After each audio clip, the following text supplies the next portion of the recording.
Today's Thursday, May 7th, 2020. Coming up on Roland Martin Unfiltered. The man who leaked the video, the shooting of Ahmaud Arbery, steps forward. We'll also talk to Arbery's mother right here on Roland Martin Unfiltered. The governor of Maryland, Republican Larry Hogan, vetoes the $577 million bill that would increase funding for HBCUs. Oh, I got a few things to say. And where's that black lieutenant governor, a graduate of Howard University? Why is he so quiet? Cops are going wild during this pandemic. We'll show you more examples of police brutality from cops across the country. AFSCME and civil rights leaders are leading on making sure that the next stimulus bill includes aid for state and local governments. We'll talk about that with Lee Saunders, the president of AFSCME. Also, an audit shows that $94 million meant to help poor residents in Mississippi was stolen. We'll chat with Senate candidate Mike Espy about that issue. And a new AP poll shows that the pandemic has been especially tough on black people and people of color. Financially, no shock. Faith leaders have also become activists advocating for people during this viral outbreak, and Virginia's voting rights laws should set the example for the country. Folks, it's time to bring the funk on Roland Martin Unfiltered. Let's go. He's got it. Whatever the miss, he's on it. Whatever it is, he's got the scoop, the fact, the find. And when it breaks, he's right on time and it's rolling. Best believe he's knowing. Putting it down from sports to news to politics. With entertainment just for kicks, he's rolling. It's on go, y'all. It's Roland Martin, rolling with Roland now. He's funky, he's fresh, he's real, the best, you know he's Roland Martin now.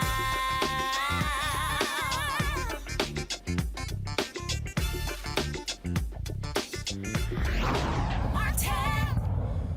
All right, folks, the person who released the video, who leaked that video showing the shooting of Ahmaud Arbery, has stepped forward. He is a lawyer in the town of Brunswick, Georgia. This is the video that we were referring to. Of course, it was the leaking of this video which led to the district attorney announcing that they were going to actually take this to a grand jury. Well, the issues with that is not, and then led to national coverage. Now, all of a sudden, national media is interested. Vice President Joe Biden has made comments about this here. The White House was asked about this earlier. They were preparing a report to get to Trump as well. That's the only reason all of a sudden this now has become a national story, because the video was released. But it was interesting is that, why? What is the story behind this? I'm going to pull this story up. This is from the Atlanta Journal-Constitution. This is, for some reason, I can't pull this story up for some reason. And this attorney says that, and he wouldn't say if he represented anyone or not. He's a criminal defense attorney. Go to my iPad, please. There had been very little information provided by the police department or the district attorney's office, but there was entirely too much speculation, rumor, false narratives, and outright lies surrounding this event, said the attorney, Alan Tucker. I didn't release this to show that they did nothing wrong as it's being circulated. Yet when he was asked about this, he, of course, really couldn't answer the question. I'm scrolling up here, and when he was asked about it, here's good, right here. Tucker's involvement, let me pull it up right here. Tucker's involvement is something of a mystery. He said his firm has not been retained to represent anyone involved in the case, but in the very next sentence, added a caveat. We may be, we may not be. I love this community and have spent my career helping people in this community. My sole purpose in releasing the video was absolute transparency because my community was being ripped apart by erroneous accusations and assumptions. Now, here's the deal. The reality is that George McMichael, Travis McMichael, father and son, were the ones who were involved. That's them right there. Also, there's a photo circulating of the father with his Trump hat on, his MAGA hat, Trump shirt, doing a thumbs up sign with the governor of Georgia, Brian Kemp. Now, what you also have here, though, is that there was another man who was following behind him. He was the one who actually was shooting the video. And again, I'm going to pull that name up in a second. And so the problem right now is again, understanding really what's going on here. Now, in the next hour, we're going to talk with the mother of Mr. Arbery. That'll be in the next hour. And so we look forward to having that conversation.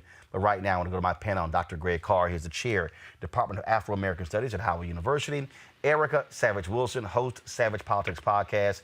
Reese Colbert, Black Women's Views. All right, glad to have all of you here. I will start with you, Erica, since you are a native of Georgia. It is strange for this attorney, a defense attorney, to say he released the video, because here's the first deal. How did you get it? Who sent it to you? And then we may or may not. Sounds to me like, no, you're likely representing the third guy. That's probably what happened here. More than likely. And thinking about the former Secretary of State, who I would not dignify as saying governor, the former Secretary of State, Brian Kemp, who readily opened up the state for Black folks to shop. But February 23rd, when this lynching happened in broad daylight, he has since now not opened up the governor's mansion, nor has he opened up the courts so that justice can be served. And so around this whole lynching, I think the unfortunate piece is that at a time where Black folks are disproportionately being affected by COVID-19, that then there's this other layer of trauma that's being added with the video. And so, since Roland Martin Unfiltered has really been pushing this story for quite some time, I know the NAACP put out something today to say that we are done dying.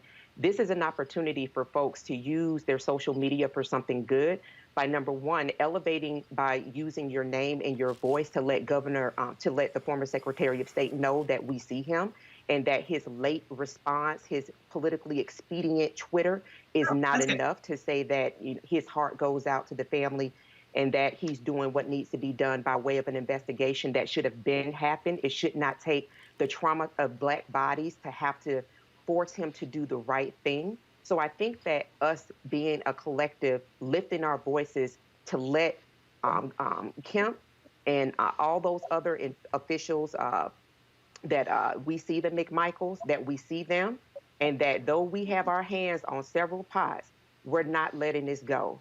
And so justice has to be demanded. We have to stand with this family today. Go back to my iPad, please. This is from the Atlanta Journal-Constitution story. William Bryan, a resident of Satilla Shores, who was helping the McMichaels corner Arbery, he was the one who actually was shooting that video. The reality is this here, Greg. If that video doesn't get leaked, this is not a national story. Now, we had Lee Merritt on the show last week talking about this here, but NBC, ABC, CBS, CNN, MSNBC, Fox, none of these networks are doing this. You're not having all the response from celebrities and others. It's all because this video got released. So we do need to be asking what's the motive of this attorney of releasing this video, being a defense attorney, and asking the critical questions. Well, how did you get it? How's it in your possession? And to prosecutors, go back to my iPad, please. It was initially Brunswick Circuit District Attorney Jackie Johnson, the prosecutor, who recused herself. Then it was George Barnhill, who was assigned the case, who recused himself. And so then we have this third DA who now is the one who said, I'm now going to pursue this. And so this was intended, Greg, to be an absolute cover-up. They thought people were just going to forget. Sure, but I mean, we had to be able to chew gum and walk at the same time. When you interviewed Brother Merritt, and you all made the point, it's very important to understand that you don't need to convene a grand jury. Yep. In order to, to arrest these men, to jail them, to prosecute them. It's very important that we need to be able to do both these things. While we are focusing on the detail of how this video got leaked, of who has a motive, we also must understand that without a framework for being able to interpret these events, we will be spinning our wheels. What do I mean? That video was going to come out eventually, and this public outcry was going to happen eventually. Anytime you have white supremacists and white nationalists like Brian Kemp, Doug Collins, and others decrying this and saying they're going to investigate, that isn't a search for justice. That's a preemptive strike. The phrase we need to be focusing on here, as we focus on the details, the broader conceptual framework we need to focus on is rule of law. What do I mean by that? On a day when a 37-year-old gets elevated to probably to the DC Court of Appeals, Mitch McConnell's boy, on a day when this criminal attorney general says that we're going to drop our investigation of Mike Flynn, what they're saying is, when we control the law, you have to obey the law. What we don't want is Black people to turn away from any possibility that the rule of law is in charge. So when you see a sister like the sister Sarah Anthony in Lansing, the state rep who was surrounded by 3 brothers with long rifles going into the Lansing state capitol because she said clearly the rule of law has failed up here. When we see them release this video and then all these white supremacists line up and say, oh, this is a travesty. No, what they're trying to do is set it up. Go back into 1892 and read Ida B. Wells' lynch law in all its phases. See, when you convene a grand jury, then you can say, well, the lynch mob of the grand jury said that there was nothing to see here. When you say that we're going to get justice, when the governor says that, then he's hoping that Black people won't say, you know what? I'm not even gonna worry about it. There's a Second Amendment. Everybody gets strapped. And the next time you show up on somebody, I'm gonna blow your brains out. In other words, what they're trying to do is get ahead of an obvious situation so that finally Black people, they can try to convince them, oh, just let the law run its course. So I don't think that this was anything other than a tactic to try to get ahead of what was inevitable, which was going to be the release of this video. And at that point, they can't get out in front of it.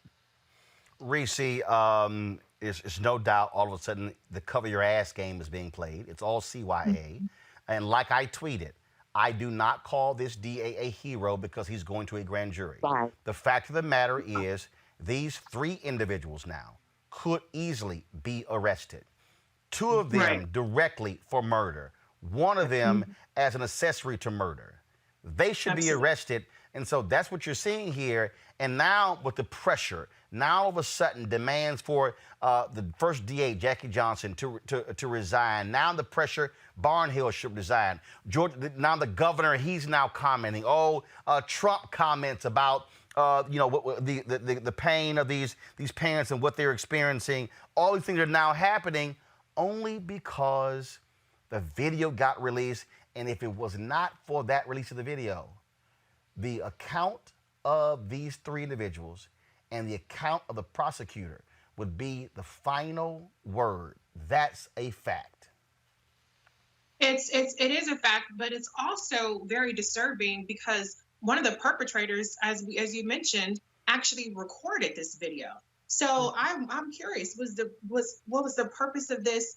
To get off on the video, to try to to share it amongst friends? I think it is a valuable question as far as how did the video get to this defense attorney? I'm sick and tired of Black trauma porn being shared over and over on the internet, and it requires people to be sickened by Black men being gunned down. There was another gentleman who was gunned down just last night by the cops, and the cops said that's going to be a closed casket funeral. I'm tired of this trauma, this re-traumatization of these videos circulating, being the necessity for even an investigation, for even a grand jury. All of these damn DAs, all they did was kick the can, and they're still kicking the can down the road. A grand jury is kicking the can down the road when, as you said, they should be arrested right now.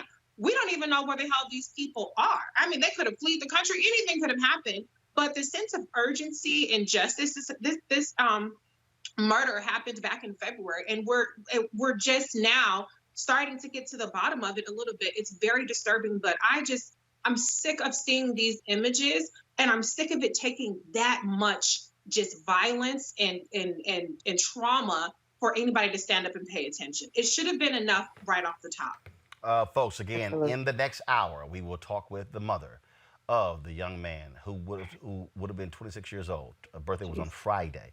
Ahmaud Arbery. We'll talk to his mother in the next hour. You don't want to miss that conversation. All right, folks, let's go to our second story, one that we have been focused on for several years, not only on my TV One show, but here on Roland Martin Unfiltered, and that is the lawsuit that HBCUs, or advocates of them, filed against the state of Maryland when it came to duplication of programs. A federal judge pretty much said, Maryland, y'all screwed these HBCUs. During the testimony, an HBCU expert said they should be receiving about $1 billion. The HBCU said, we'll accept $577 million. When Martin O'Malley was the governor, he offered $100 million. They said no. Larry Hogan comes in saying, my final offer, $200 million. They said no.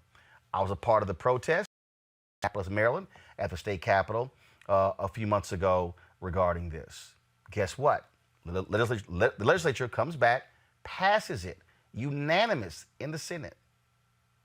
Today, 3 hours ago, Republican Governor Larry Hogan vetoed that bill, rejecting the $577 million for HBCUs. Due to the current challenges, Hogan said it would be irresponsible to permit a bill like this that requires an increase in spending to become law. Now, mind you, so let me just take y'all back.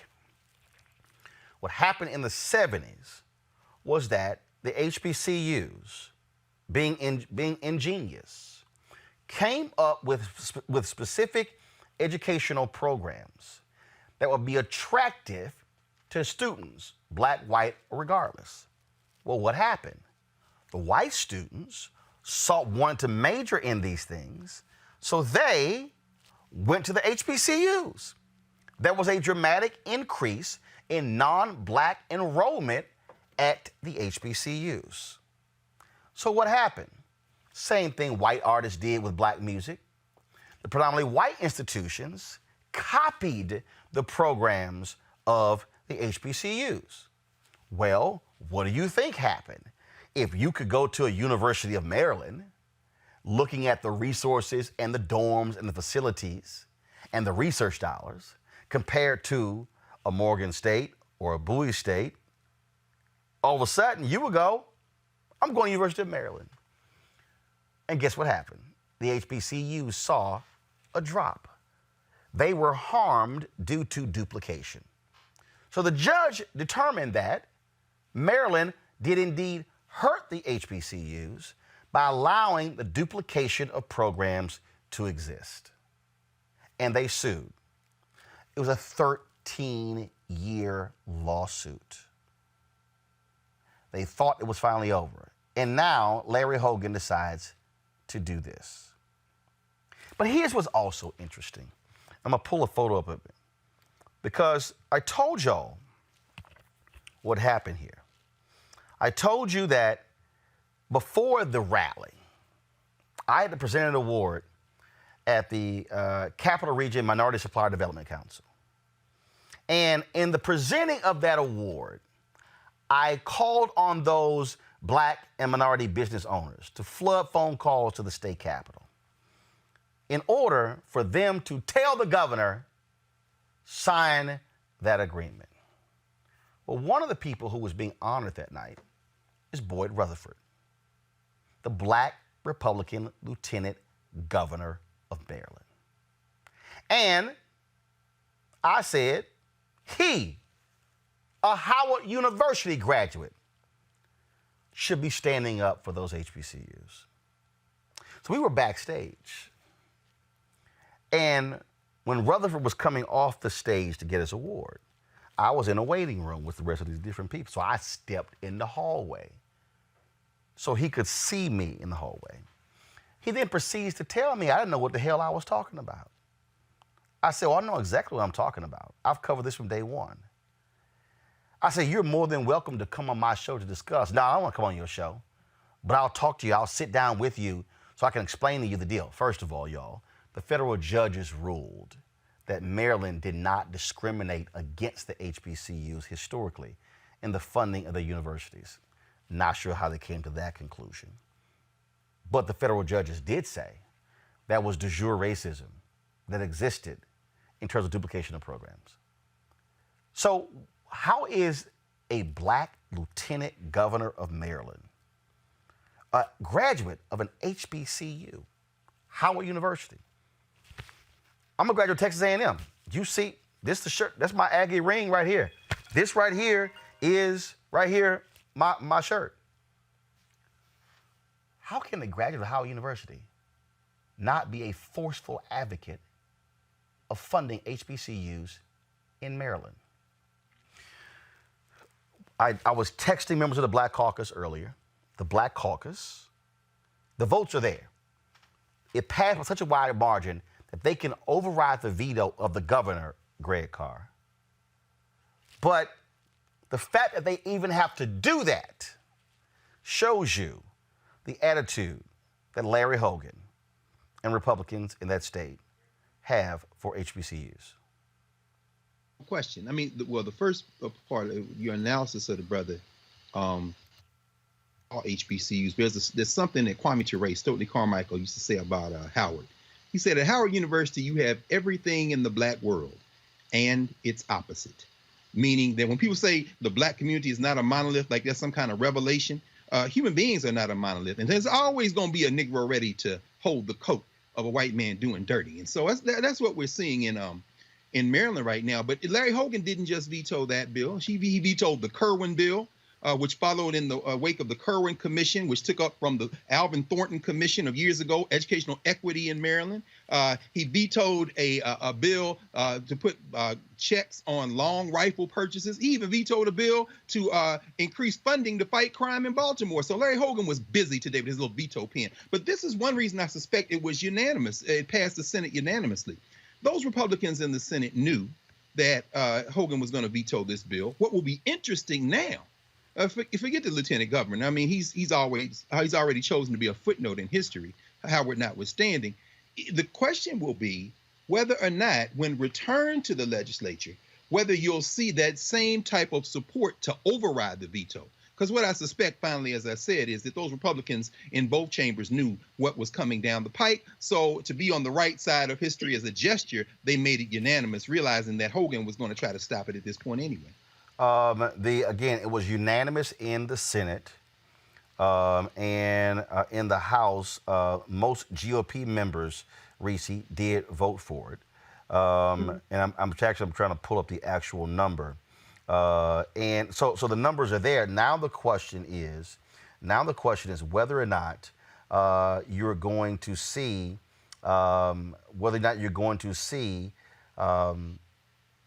them stay with that vote. That's the real issue next. I think that is the real test. I think what we're seeing is, per usual, Black people are the first on the chopping block. This has a long-running lawsuit. There was a harm that was done, and this is to try to settle, not completely rectify, but settle over a period of 10 years, additional funding for HBCUs. When we're at a time where COVID-19 presents an opportunity to make things more equitable rather than regressive in society, Larry Hogan, of course, and the GOP I'm expecting, will side with keeping these regressive policies in place. I'm tired of Black people being on the chopping block. HBCUs earned this funding. They were entitled to this funding, and it's just complete BS that they are trying to use this as a pretext. And I think that we are going to have to really, really push back hard against putting Black people, putting people of color on the chopping block because of so-called funding challenges, when at the same time, Larry Hogan vetoes a tax that could have increased revenue. So you can't say that, we're having funding challenges, so you can't fund HBCUs, money that they're entitled to, but then you also don't want to raise taxes. It doesn't add up. Erica, again, when the bill was passed in March, mid-March, it was passed in the House of Delegates 129-2. It was unanimous in the Senate. So the votes are there. On the face of it, the Maryland General Assembly will override the president's veto. Again, I would think, go to my iPad, please. This is the brother who's lieutenant governor. Boyd Rutherford, Howard University graduate, Well, I would dare say this, Lieutenant Governor Rutherford. You more than anybody should understand the importance of funding HBCUs. So will he stay in lockstep with Hogan? Because guess what? He wants to run for governor next. Of course he does. There's something that's always said about Republicans is that they fall in line and Democrats fall in love. And I hope that this is a real, thinking about the Governor Hogan's election around how many Democrats lined up with him. I hope that this is something that they're also tasting and having a bitter taste around. HBCUs are imperative. When you're thinking about this occupant that came into the White House, how we saw an increase in the number of students, to include my own son, attending HBCUs because there was a feeling of safety, of understanding, of being in a communal body of people that look like you and feeling safe, professors respectively as well. And so when we look at this, when we look at how Larry Hogan on one end is propping himself up, boasting, doing the things that executive leaders should, of course, be doing.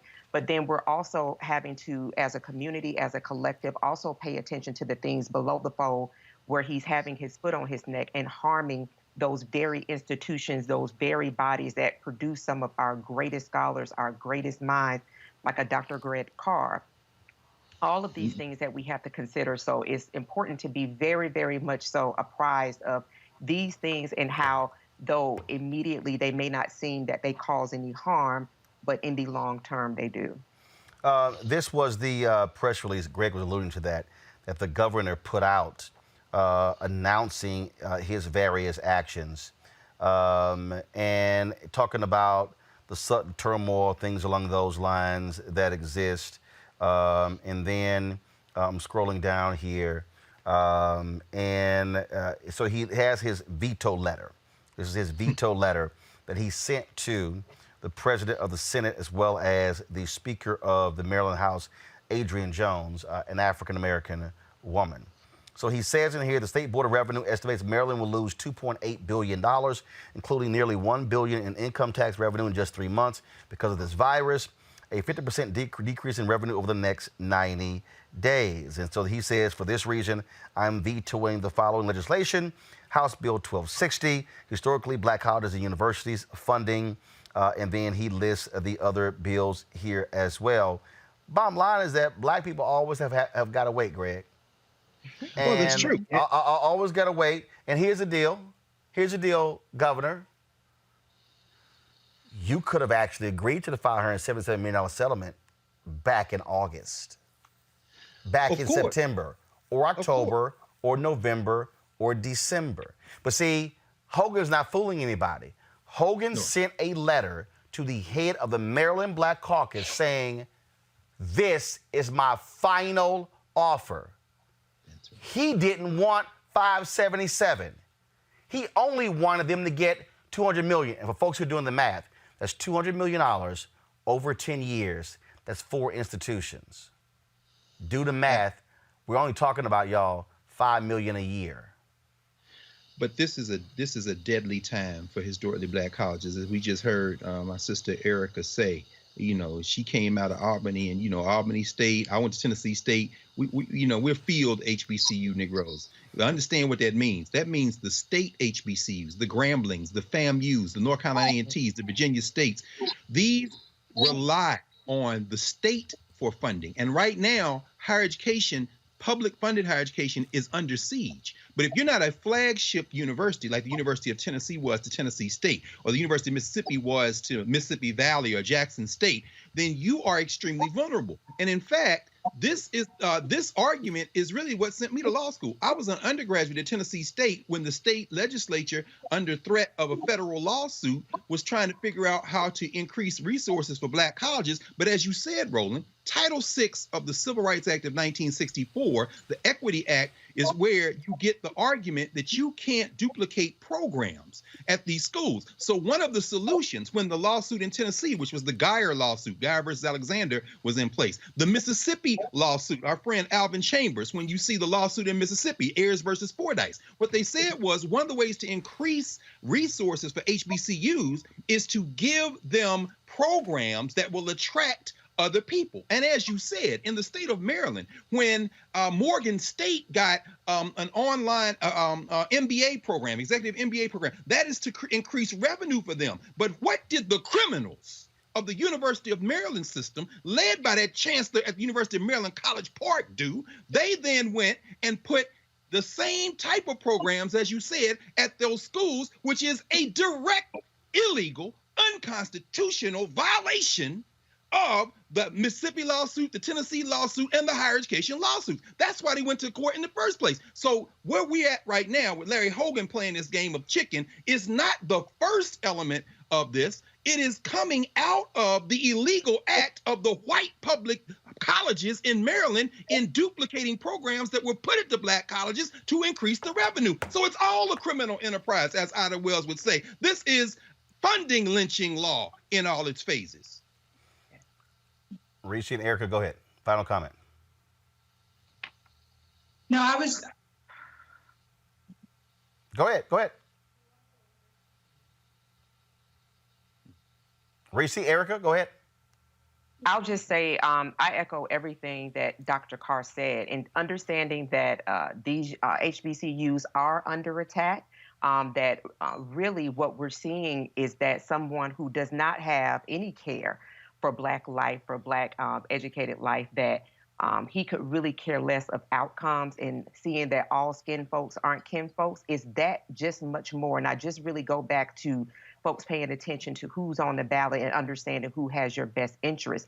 That as we approach another election year, that's definitely going to be a tough election year, to go ahead and have a good understanding of who it is that's on that ballot, because now we're in a place where we're actually depending on executive and state leadership. And then those folks, like you're seeing with the former Secretary of State of Georgia, when they do not have your best interest in heart, death comes next. Reese, go ahead. Yeah, no, I totally agree with Erica. The stakes are so much higher coming November. We have to make sure that the people that get into office are people that are going to value HBCUs, value Black lives, and that are not going to put us on the chopping block, because we know we're always the first ones to go whenever they have these austerity measures, whenever they want to cut back on something. Black people and Latino people are the first place they look. Again, what I want to know, here we go to my iPad. I want to know, when is this brother going to say something? When is Lieutenant Governor Boyd Rutherford, the #2 official in the state of Maryland, a Black man, a graduate of Howard University, how are you not going to stand with the HBCUs? So you're picking party over HBCUs. That's exactly what you're doing. And I say, Boyd Rutherford, no, I'll leave his photo up. I say, Boyd Rutherford, have the guts to stand with HBCUs versus the governor, Larry Hogan. Be your own man. That's what you were trained to do at Howard University. Don't put party before the interest of Towson, University of Maryland Eastern Shore, Bowie State, as well as Morgan State. Bottom line is, these universities were doing the right thing. They got screwed by white officials in Maryland with duplication.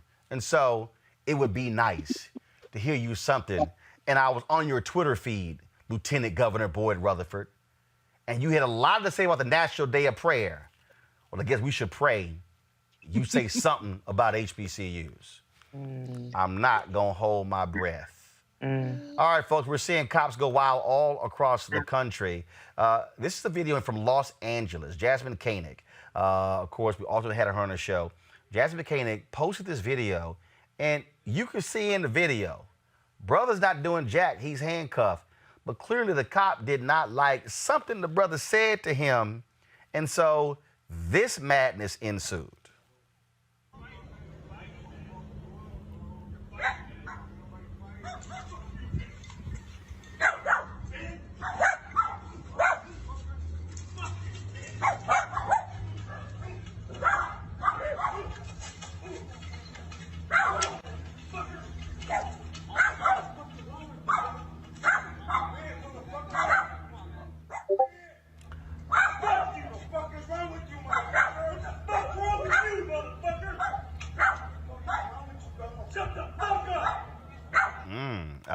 Cop not too particularly happy. Then, of course, there's Sean Reed, the brother in Indianapolis, who live streams a car chase between him and cops. And he was shot and killed by the police officer. It was all being streamed. This is a warning for you to watch this video. Go ahead. What street is this? I'm finna park this motherfucker to get the fuck out. On baby, what's this, Michigan and what? Michigan and what? Ace? I'm finna park this motherfucker at Ace. On 62nd in Michigan? Somebody come get my stupid ass. Please come get me. Please come get me. Please go get me. I'm on 62nd in Michigan. I just parked this motherfucker. I'm gone. Please come get me.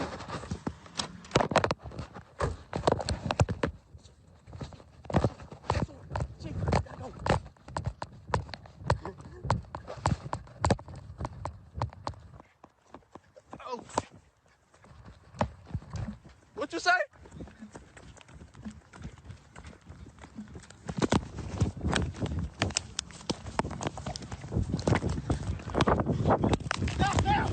Fuck you.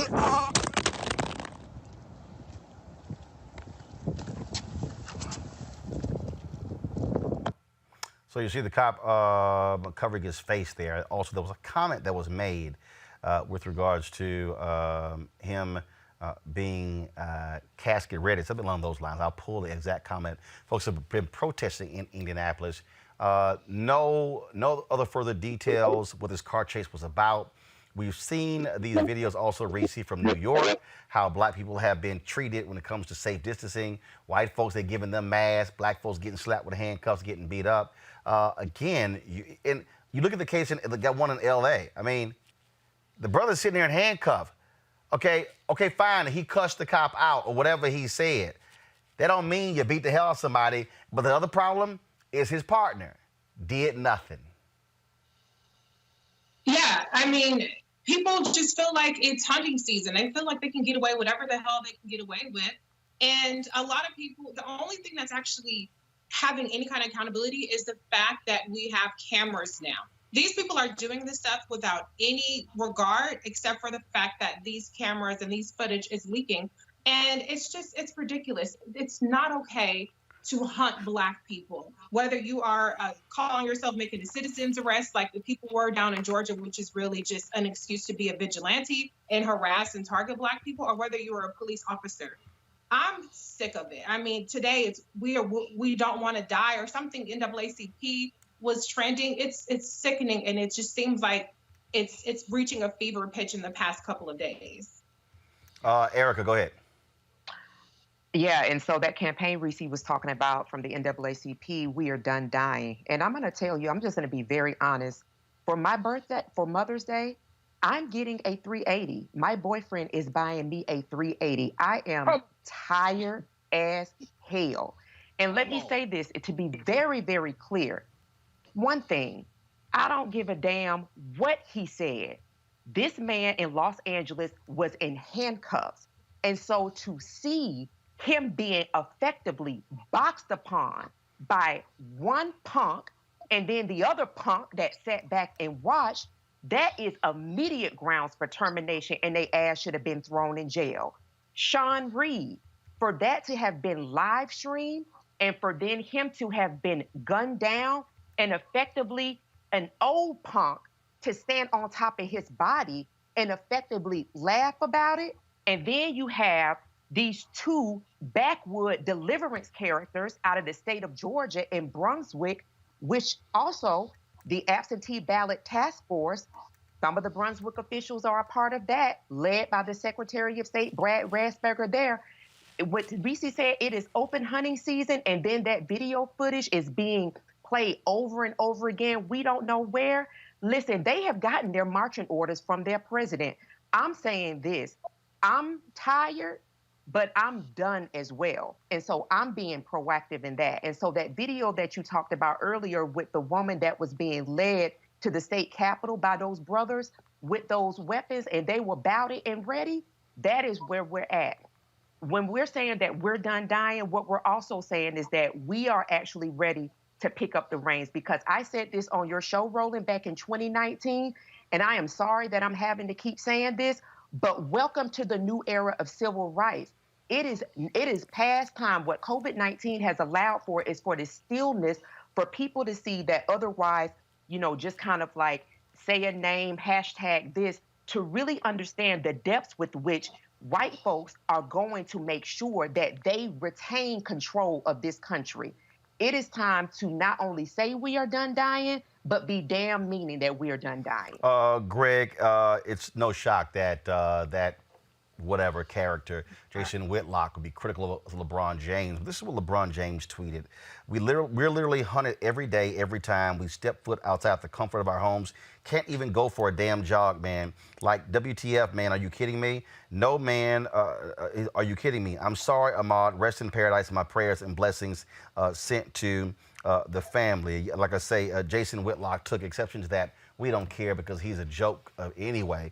But, Greg, again, the problem is that, and I keep saying this here, as long as cities are responsible for these police brutality cases and you're not taking that money out of those pensions, it will continue. You start taking money directly out of the pensions of these cops, trust me, they're going to think twice about swinging on somebody. They might. In the first video we saw, it was really quite a metaphor for white male supremacy. Here we had a run of a man who couldn't pick up the black man who was cussing him out as he tried to punch him. And after raining a number of apparently very weak blows on this black man, the brother was standing there looking him in the face like, that's all you got. Meanwhile, his accomplice standing back in fear for her own life. She probably wanted to stop, but she didn't want to get caught with one of them punk blows. But I love how this black man just stands up and looks at him like, that's all you got? My man throws his camera down, his little phone down in a little tiny fit of shrunken white male supremacy. And that's really what this is about. Now, Reese, I'm glad you brought that up. When the NAACP says we're done dying, I hate to say it, but, and that's why, Eric, I shouted like I did when you say you can get in there in 380. We're not done dying.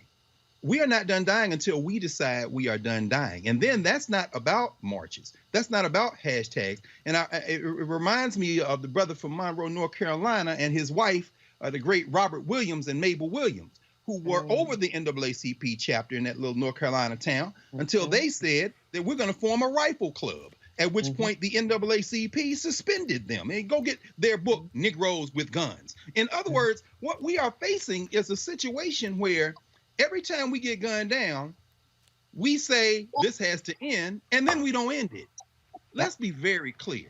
They're worried about their money. The police union, yes, the lawsuits might back them up. But when you're facing a shrunken, shriveled piece of a human being, like the one we saw in the first video, and then something less than human, which we saw in Indianapolis, you're talking about people who in that moment really wouldn't be scared of a lawsuit. They are exercising what Francis Cress Welsing might say, their fear of annihilation, of genetic annihilation, of white male genetic annihilation. And so if we must die, let us nobly die. But frankly, I think that if we all went out and got us a 380, a couple of little deuces or whatever we're going to have legally, and then when they run up on us, like I said with the sister in Lansing, she ain't got to worry about nobody running up on her because ain't nobody going to spit in my face. I got 3 firemen with long rifles. And guess what? Not only am I not going to die, today is the day you question whether or not Black Lives Matter as much as your life, because I'm getting ready to take it if you get in my face. All right, folks, let's go to our next story. AFSCME is leading a big push along with civil rights leaders and members of Congress to make sure that the next stimulus bill includes help for frontline service workers. Joining me right now is the president of AFSCME, Lee Summers. Lee, glad to have you back on the show. We've heard so much about, again, the frontline people, and we keep hearing essential, but you got to make sure, though, that if you're opening up all these businesses and opening the states back up, those folks better have PPE, better have masks, better have goggles and things along those lines. I don't think these people even care about that. They're just like, okay, whatever, open up, and then you live at your own peril. What's happening right now, Roland, is that you have a mentality with certain people here in Washington, D.C., who believe that people can risk their lives every single day. They can be exposed to the coronavirus. They can expose their families.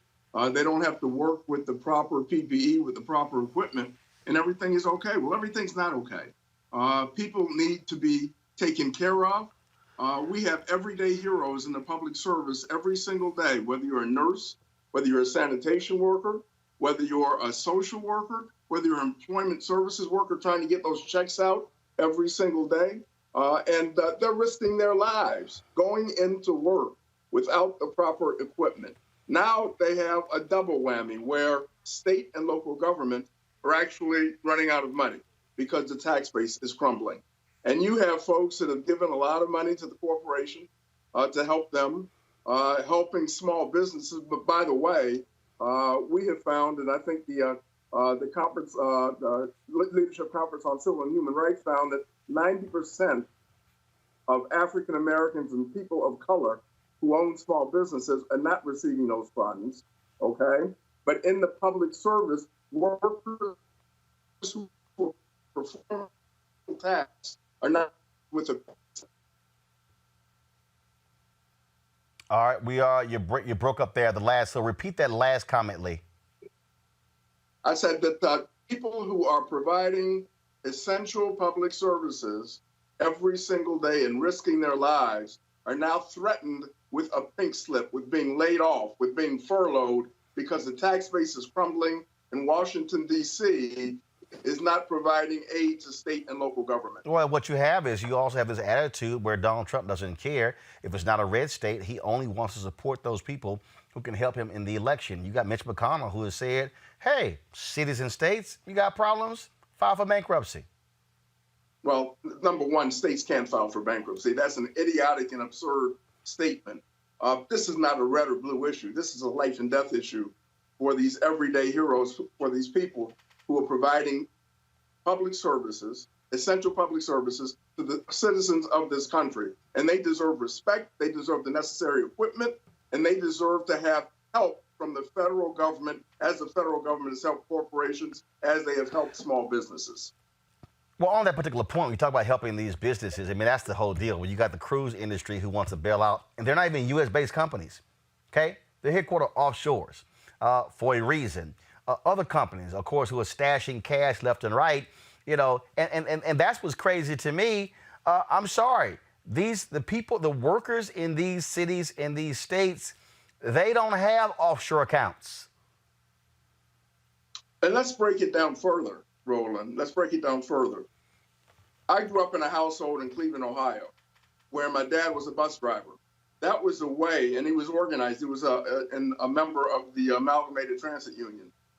Public service was a way for African-American families to achieve a decent lifestyle, be able to move into the middle class. And that is being destroyed right now. You look at what's happening with the coronavirus. African-American families are being affected much more at a much higher rate than white families across this country. And Black families don't have the kind of health insurance and health care that other folks have. They have pre-existing conditions. All of these factors contribute to a decline in our community of life. You know, our community is trying to move forward.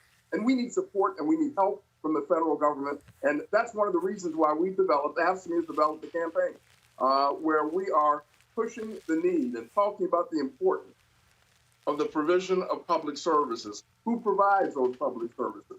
Who provides clean water? Who picks up the trash every single day? Who provides health care in this country? So we've got to continue to push that every single day. The impact that it has on the minority communities is this virus, and the fact that elected officials are not doing anything to support the public services necessary to keep this country going. It's a shame. And it's ridiculous, and we've got to stand up. We've got to make our voices heard. So we're running an ad campaign, a major ad campaign all across the country, talking about the importance of public services, and the federal government must step up to the plate. If folks want to get more information about that campaign, where do they go? They can come to our website, the American Federation of State, County, Municipal Employee.org, AFSCME.org. We have commercials. We're even doing a letter, Roland, and I would hope that you would sign off on it. We have a letter that has been signed by clergy, by faith-based officials, civil rights organizations, talking about the need for state and local aid to the citizens of this country to continue the vital public services that everyone must have. And in fact, so guys, go ahead and roll one of those ads. Go ahead. We can face this pandemic head on. We can do what it takes to protect our families and our communities. Together, we can get our economy moving again, but not without the tools and resources we need to get the job done. To win this fight, it is going to take a public service army. Don't let Congress fire the frontline workers who can save us. Text FUND to 237263 to tell Congress to fund the front lines. All right, then. Again, Lee, this is going to be important because the reality is this is going to be the battle. And when you look at the numbers, it's a whole bunch of people who look like us who are those frontline workers. That's exactly right. So we appreciate your support, brother. Sign that letter. We're going to be sending it in tomorrow. The National Action Network is working very closely with us on this, along with other faith-based organizations and churches and civil rights organizations. All right. Lee Saunders, president of AFSCME. We appreciate it. Thanks a lot. Thank you. All right. We certainly appreciate AFSCME being one of the partners here at Roland Martin Unfiltered. All right, folks. As of today, there are 1,287,497 confirmed cases of coronavirus. 76,693 people have died. 214,906 have recovered. Now we got some news, Greg Carr, that's pretty funny. And I will say funny. Donald Trump is livid right now because one of his personal valets at the White House has tested positive for coronavirus. And so he's lashing out at his staff, saying, not protecting him. No.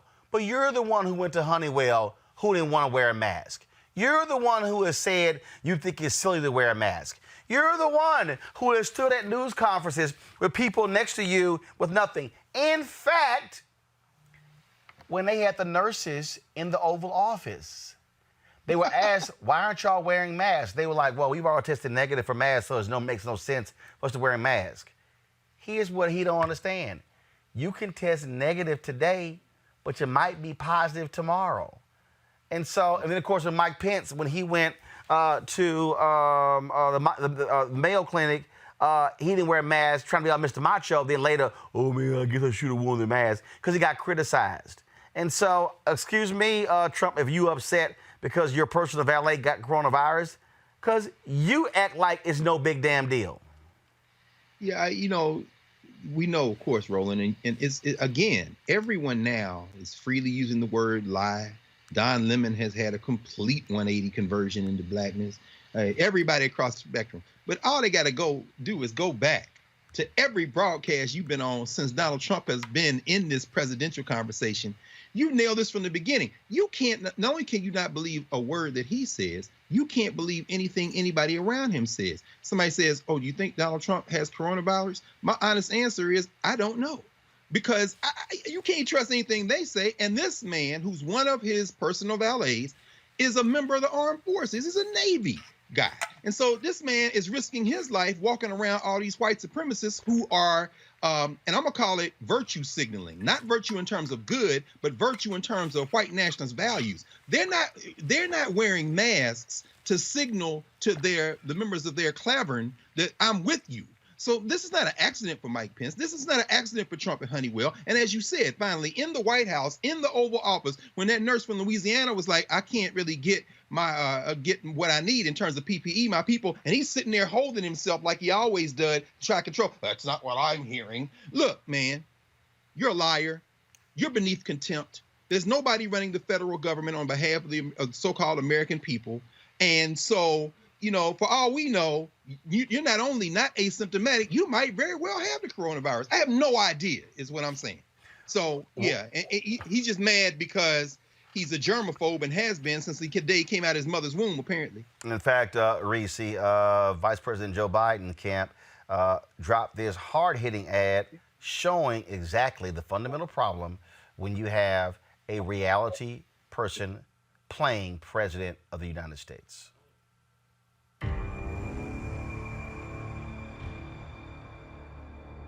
President Donald Trump is tweeting out support for Michigan protesters. These are people expressing their views. They seem to be very responsible people to me. I want them to be appreciative. And I say, Mike, don't call the governor of Washington. Don't call the woman in Michigan. If they don't treat you right, I don't call. Yeah, no, I don't take responsibility at all.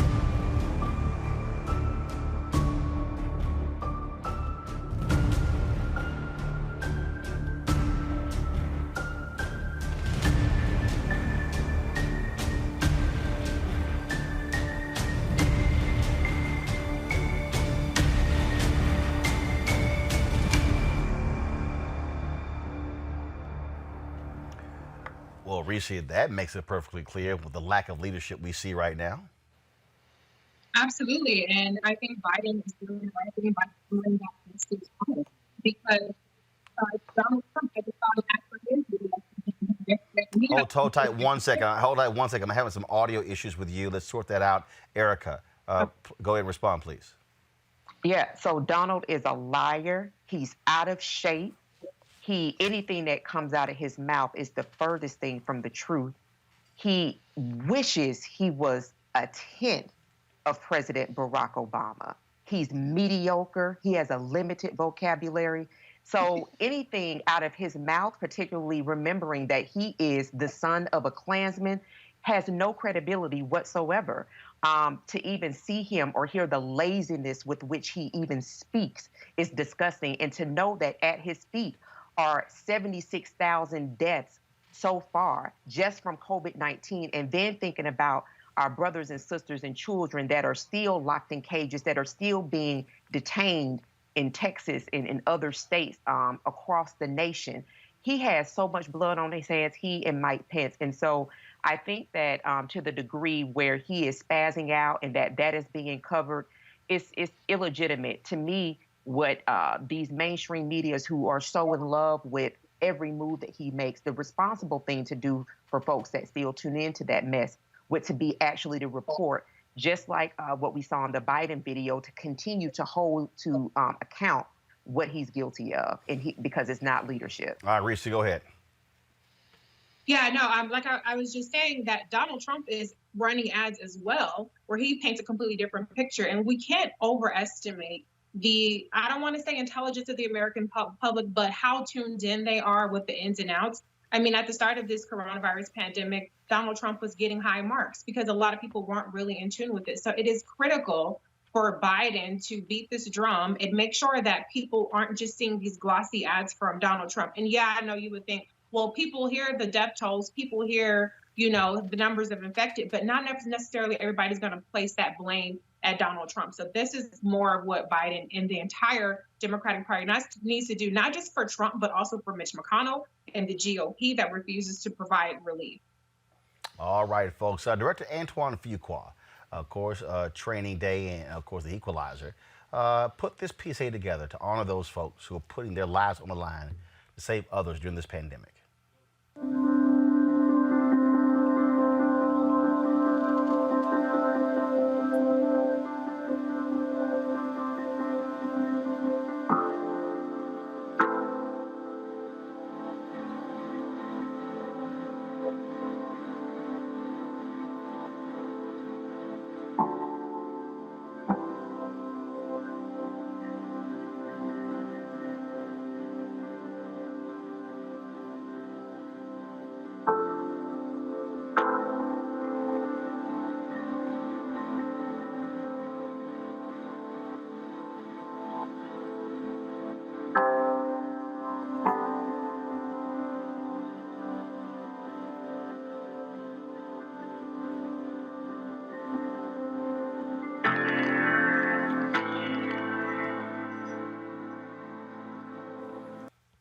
We certainly appreciate Antoine Fuqua for that. Folks, got to go to a break. We come back. We're going to talk with Mike Espy about this story out of Mississippi. $94 million supposed to go to the poor, but it went for tickets to football games.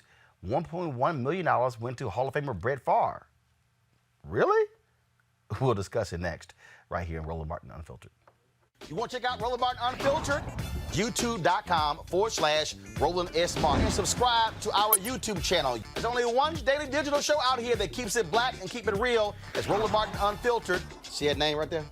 Roland Martin Unfiltered. Like, share, and subscribe to our YouTube channel. That's YouTube.com/Roland S. Martin. And don't forget to turn on your notifications so when we go live, you'll know it.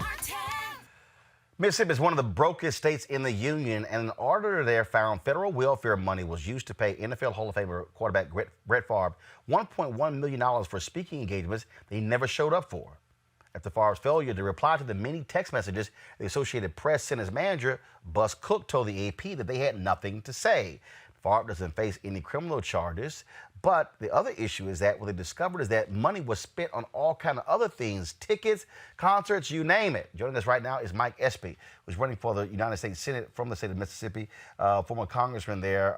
Mike, glad to have you back on Roland Martin Unfiltered. This is just crazy, $94 million for the poor, and it was treated as a slush fund by some state officials.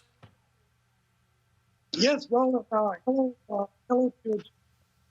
This is a widening gap here in Mississippi. More comes out. I'm having trouble. All right, hold tight 1 second. Looks like we're having an issue there with the audio. So, folks, let me know if we can just quickly get that repaired.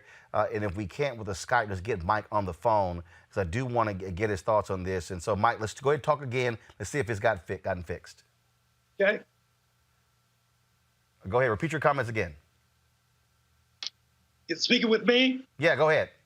Okay, well, sure. Yeah, I was just telling you that this scandal is deepening and widening every day. We found out in February from an audit report that $94 million of TANF money, welfare money, money from a program called Temporary Assistance for Needy Families. There was a conspiracy to embezzle $94 million. And at the same time, there were, 98% of the TANF applicants were rejected because they wanted to repurpose the money to be sent for personal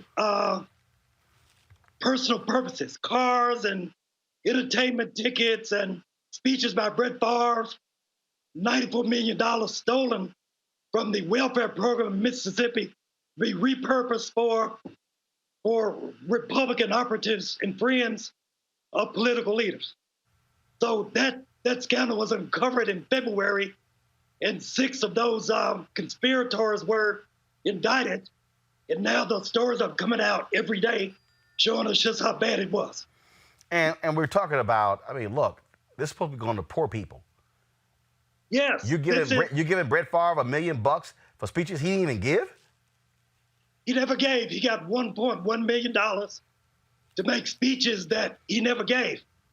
So the TANF program is a program to take indigent people and try to lift them to build their capacity.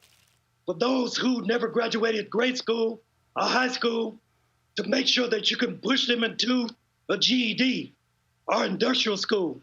For those who needed jobs, make sure that you can help them with resumes or job opportunities.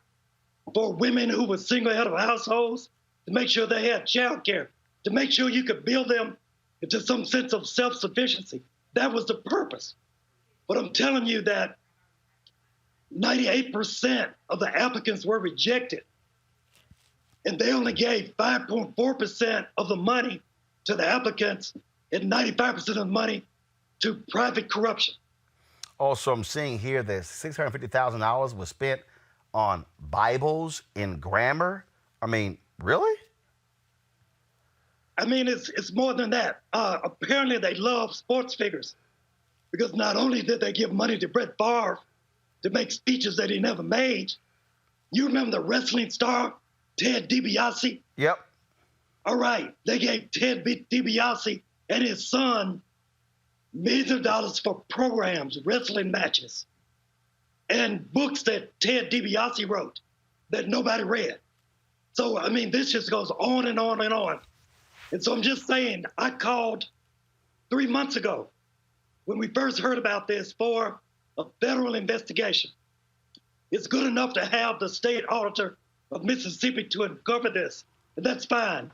But we need to bring in the full weight of the Office of Inspector General of Health and Human Services, the originating cabinet department that block granted the $94 million to Mississippi Department of Human Services. So I've called upon that. And then I called upon Cindy Hyde Smith, my opponent in the Senate race to give back the $3,500 that she received from one of the principal conspirators. So we voted on that yesterday, and then yesterday evening she agreed to donate the money. So it took me coming out, calling her out to show some accountability that she's finally beginning to do it. But there's more she has to do. Right. Because the money came from the Appropriations Committee of the U.S. Senate, and that's the committee in which she sits. So we've got to do much more to clean this up. $2 million for a wrestling ministry, money going to hotels, steak houses, lobbyists, books on 10 Commandments, absolutely ridiculous, while people who are poor desperately needed those resources. We certainly appreciate it, Mike Espy, for you weighing in on this. Keep the pressure up to get people to do right in Mississippi. Thank you. Now, you know I'm running again for U.S. Senate. I need your help. MikeEspyForSenate.com. Okay, Mike, we got it. MikeEspy.com. What's that again? MikeEspyForSenate.com. Okay. All right, Mike. We certainly appreciate it. Thanks so much. We'll have you back on and talk about that race. All right, folks. Top of the show, we told you that a lawyer in Brunswick, Georgia, has announced that he released the video that shows the tragic shooting death of Ahmaud Arbery. This has unleashed all sorts of repercussions. The Georgia Bureau of Investigation, now they are involved. All these things happen because the DAs were sitting on this evidence and were not going to move. That, folks, is undeniable. And I think it's important for us to understand that. So don't all of a sudden say, oh my God, they doing the right thing. No, no, no. They had no intentions on doing the right thing until this became public. Joining us right now is somebody who's been personally affected by this. She, of course, is the mother of Ahmaud Arbery, also joins us with Lee Merritt as well. First and foremost, just condolences for losing your son. He, if I'm correct, his birthday, was it Friday? He will turn 26 years old? Yes. That has to be just difficult. But I got to, first of all, before you even get into all the stuff of the last 2 days, just let folks know who Ahmaud Arbery was. Ahmaud was my baby boy. He has two siblings, one sister, one brother. And again, he was the baby. I had him back in '94 on Mother's Day. So around this time was really when we celebrate Mother's Day as well as his birthday. One of the Cooper Jones, he, according to the stories that we read, he was an avid jogger. He played football in high school. That is correct. So here we are in May. This happened in February. When this took place, were you just simply perplexed as to how your son is dead because he simply went out jogging? And also, did he live in that community, live nearby, anything along those lines? Because he was running in that area. And that is correct. He lived, our subdivision is about three miles from where he was jogging. And I never worried about him jogging because that's what he did daily. So I didn't have any concerns and nothing was posed where I had to become worried when he went out jogging. On my pound to get prepared to ask some questions as well, so just want to let y'all know in advance. The fact that we are here, we covered this story last week. We had Lee Merritt on talking about it. New York Times did a story. But frankly, Ms. Jones, national media didn't care. But it wasn't until that video got leaked where all of a sudden people began to pay attention. And the problem here is that you and the family, you had not seen this video. The DA's office sat on the video. Y'all found out when we found out, correct? That is correct. Lee Merritt, that's what really strikes me when we talk about where we are now. I just fundamentally believe that on a third DA, that they were hoping this thing would go away and not have to adjudicate it. For them to say, oh, now we're going to go to a grand jury, it's only because that video's out. No, I absolutely agree. The level of corruption that is being exposed by this case. And you know what? Ahmaud's legacy is going to be the exposure of a great deal of corruption in the criminal justice system in South Georgia. They were hoping that this case would go away. They were hoping that they could murder a man in the streets and that there would be absolutely no consequences for anyone involved. And the legal apparatus was going out of its way to make sure that that became a reality. I want to go to my panel with questions. First up is Greg Carr. Greg, you're talking to Wanda Cooper Jones and Lee Merritt. Yes, of course. Brother Merritt, again, thank you for continuing to stand. And Sister Jones, I mean, there are no words. I know how my mother would feel on my sister versus been my nephew. You talked about Ahmaud in a way that I don't want to use the word humanized because he's a human being, but that reveals to the world who this young brother was.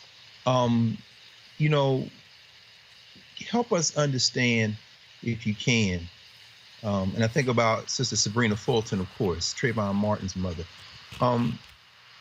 At this moment, nobody wants to be in the spotlight that you're in, and I know this has got to be incredibly difficult. What do you call on those of us who are feeling this pain just by kind of proximity to you? What are you calling on us to do? I mean, set aside the justice would be restoring your son's life, of course, as Sabrina Fulton says. I mean, but what do you want us to do? Because I know we're going to act, but we need to hear from you in this moment if you can articulate even a bit of it for us. I just need some assistance on trying to get these men indicted. They really need to go to jail. I mean, 2 months and 2 weeks has been too long. I mean, something has to happen. Thank you. Erica? Yes, and I'm a mother, so I cannot imagine. So my most earnest condolences, Mrs. Jones, to you, to your children, to your family, and blessing upon Mr. Merritt and the incredible work you're doing. My question for you would be, have the local city officials, have you received any support? Have they been standing with you? And is there perhaps anything that we could do in that capacity to help move them towards that place if they've not?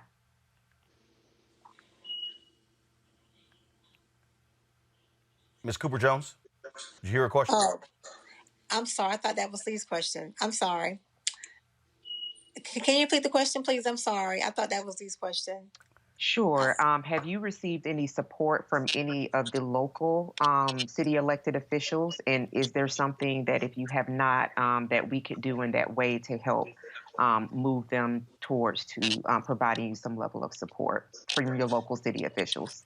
Okay. I just recently I began to receive support. The case had been out there. The crime occurred back in February, and just last week, when it went public, is when they reached out to help me. I mean, when it first happened, no one reached out. There was no support. There was only articles coming in the newspaper, which had the stories of the murderers in it. So no, ma'am, there was no support. I mean, they have came in with some support within the last week, but 2 months ago, there was absolutely no support at all. Reese? Ms. Cooper Jones, you have my deepest condolences. I think I read somewhere that you were actually told a different story about the incident occurring in the home versus outside. How much has the story changed in terms of, you know, what you're now seeing happen, what transpired from that video compared to what you were told by the authorities? Initially, I was told that there was a burglary, and Ahmaud was confronted by the homeowner. There was a confrontation, and at that time, there was a struggle over the firearm. I kind of questioned the story before the video came out, because the news articles that was coming out said something totally different as well. I have not viewed the video, but I've had some of my siblings to do so, and what they've described is nothing like I was told at first. When we talk about what's happening now, Lee, I'll go to you. This attorney, this defense attorney, releases the video. says he's not representing anyone, but then it says he may or may not. Does that seem strange to you? It is. It is actually very strange because these men haven't been charged yet. They have the liberty to kind of play these games where their attorney, who is clearly their attorney, releases a video and attempts to impact the outcome of this case, but can hide his hand and say that he doesn't represent anyone just yet. It's clear that he intended to somehow influence the outcome of this case with the video. The scary thing for me is I believe that he thought this video would help his clients. And because the culture is so backwards there that they thought that excuse of a citizen's arrest was valid here. Ms. Warner Cooper Jones, as Greg alluded to, you are now a part of a sorority that no black mother wants to be a part of. We talk about mothers of the movement, people who have lost their children to police abuse, lost their children to police shootings. You look at Trayvon Martin, Sabrina Fulton, Tracy Martin, Trayvon's dad, what they have to deal with.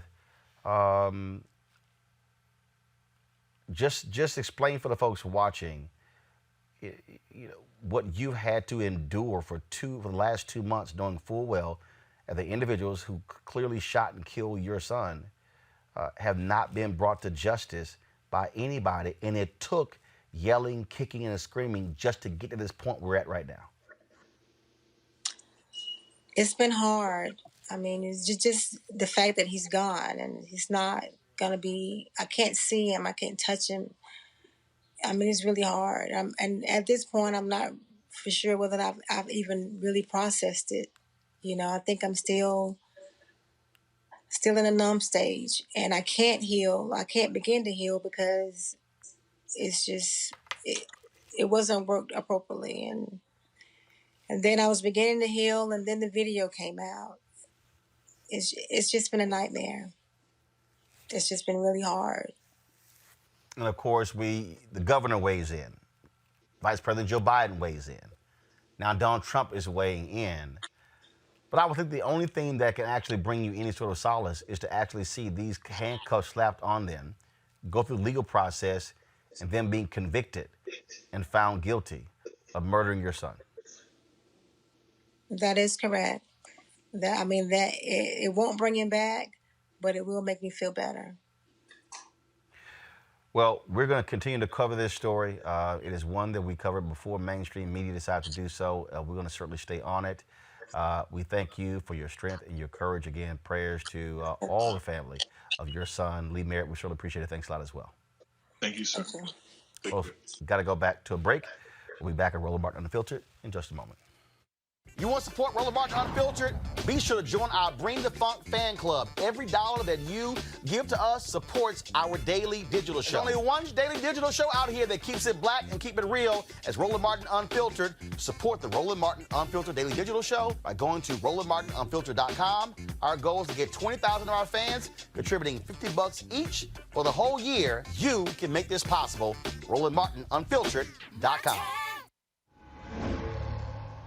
All right, so a lot of y'all are always asking me about some of the pocket squares that I wear. Now, Robert don't have one on. Now, I don't particularly like the white pocket squares. I don't like even the silk ones. And so I was reading GQ magazine a number of years ago, and I saw this guy who had this pocket square here, and it looks like a flower. This is called a shibori pocket square. This is how the Japanese manipulate the fabric to create this sort of flower effect. So I'm going to take it out and then place it in my hand so you see what it looks like. And I said, man, this is pretty cool. And so I tracked down, it took me a year to find a company that did it. And so they make these about 47 different colors. And so I love them because, again, as men, we don't have many accessories to wear. So we don't have many options. And so this is really a pretty cool pocket square. Now, what I love about this here is you saw when it's in the pocket, it gives you that flower effect like that.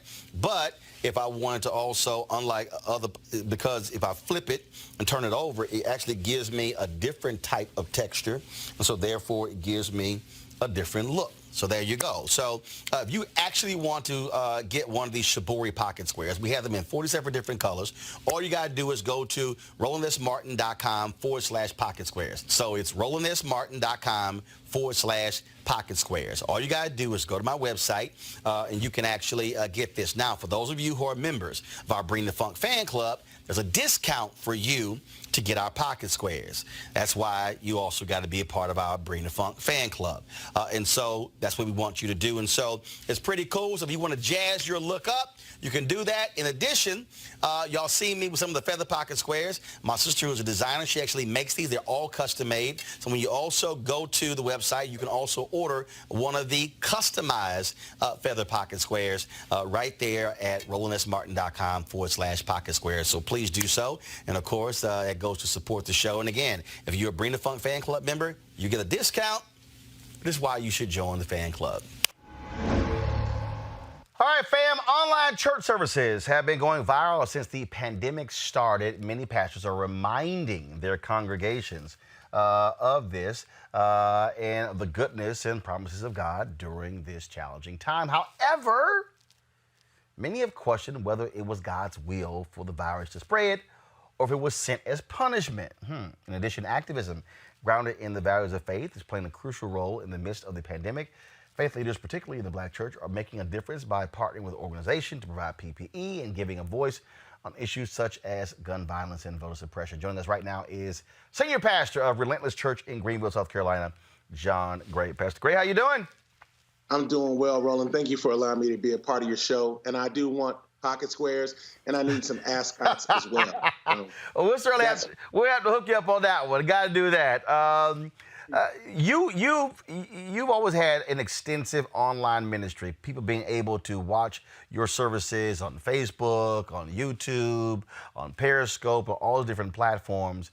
But it's been hard trying to get a lot of other churches to wake the heck up to this whole deal and understand that, look, you have to move to the 21st century and you can't be congregating and having people all packed in churches. This has changed all of that.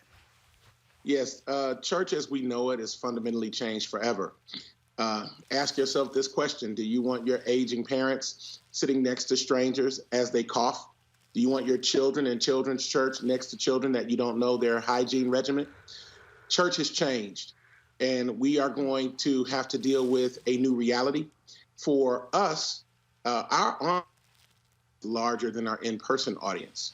So we've always put a lot of infrastructure into having a global reach while still having local outreach. So that's very important for us. Meeting the needs of our poor, our underserved, our elderly, our widows, our veterans. It's always been a big part of who we are. We're going to continue to do that. And the truth is, if you do not adapt, churches will not survive. I have a lot of thoughts as to why that is and where we are from a global standpoint, the church. But I'm just going to let you kind of lead the congregation or lead the conversation.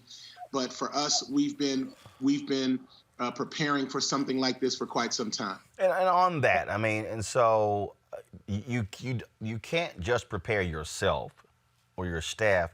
You also have to prepare the members. I was reading a story in South Korea. They put in some extremely strict practices in place. They've said no shouting in church. They've said no singing in church. I said, man, when I saw those rules, I said, I don't know how that's going to go down in some Black churches. No shouting or singing. I'm like, I don't know about all of that. But again, those are things that people have to factor in when you talk about droplets in terms of coming from your mouth, how that could spread coronavirus. It's unbelievable that we're even because expressions in worship vary from culture to culture, as you know. The African American church expression is not one that is quiet. It's expressive. It is emotive. It is engaging. Slap your neighbor, high five, hug 5 people. Those days have come and gone. And I think that we're going to have to deal with the reality that if you read the New Testament, the book of Acts in chapter 2, the Bible says they continued daily in the temple and they grew from house to house, which means that the actual original church grew from house to house, not building to building. And I think for too long, certain aspects of Western Christian thought have idealized gathering in buildings, when in fact, the original intent of God was for us to never get comfortable in edifices, but build our faith in our homes and then with our neighbors and then spread that way. That's what he said in Matthew 28. He didn't say build a building and tell them to come here. He said go. And so since maybe some of us weren't getting that message, I believe he allowed this moment to force us out so that our faith could be seen outside the confines of the 4 walls. Let me ask this question before I go to questions from my panel. So whenever people say, why did God let this happen? And I keep reminding people of the very basic 2 words, free will. That's first. 2, That's it. That we have the capacity to actually stop whatever happens. Coronavirus did not actually have to happen. We played a video from the folks at Vox.com where it was the growing of exotic animals that were not being eaten by the poor in China, that were being eaten by the elites in China, where the government changed the rules that facilitated having these exotic animals in these wet markets, and that created the condition and the space for this to actually happen. That doesn't have to happen. And so I think people get so caught up in why did God let this happen, as if they want, to me it's like, okay, we want to do whatever we want to do. God, now come in and fix this thing and save me from doing it. No, you didn't have to actually do that. That's right. Free will, you said it best. Roland, you're a theologian as well as, No, I'm bootleg. My wife, she got papers. She ordained. She went to seminary. I'm bootleg. Let's be clear. Listen, but you're you got papers by association. You got EBA. What strikes me is that people blame God for this, but the reality is these are things that we created. I think there's 2 other things we need to consider. There's the difference between God ordained and God allowed. Did God create coronavirus to punish the world? No. That's not in his character. This is a wicked disease. It steals the breath from people. It cuts and severs families. You don't even get to say goodbye to your loved ones. There's nothing in God's character that reminds me of that. But is it God allowed? I think so. I think this was allowed for a number of reasons. Number 1, we have treated each other with contempt and disdain. We have no heart of empathy for our fellow man. We do not believe in equal inherent value of every human soul. We don't. We have not treated each other well. I believe the earth is a living organism.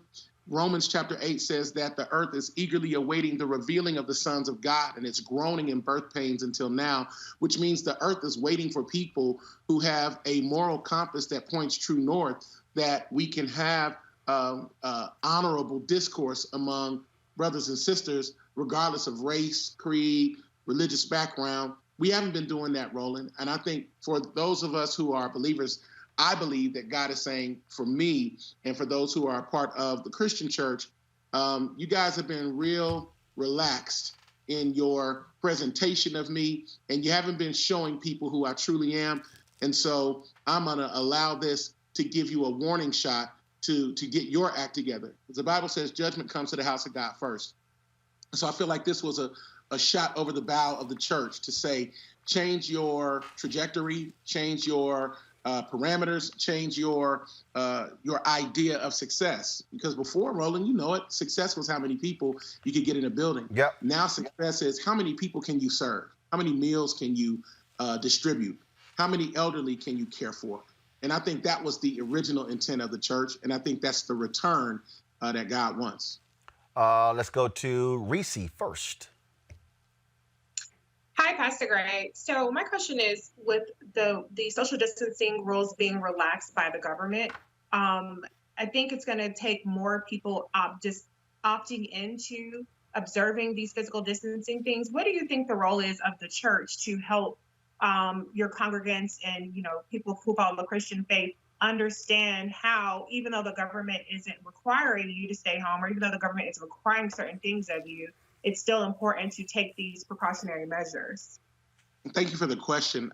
The first answer is I can tell you what we're not going to be, and that's the control group.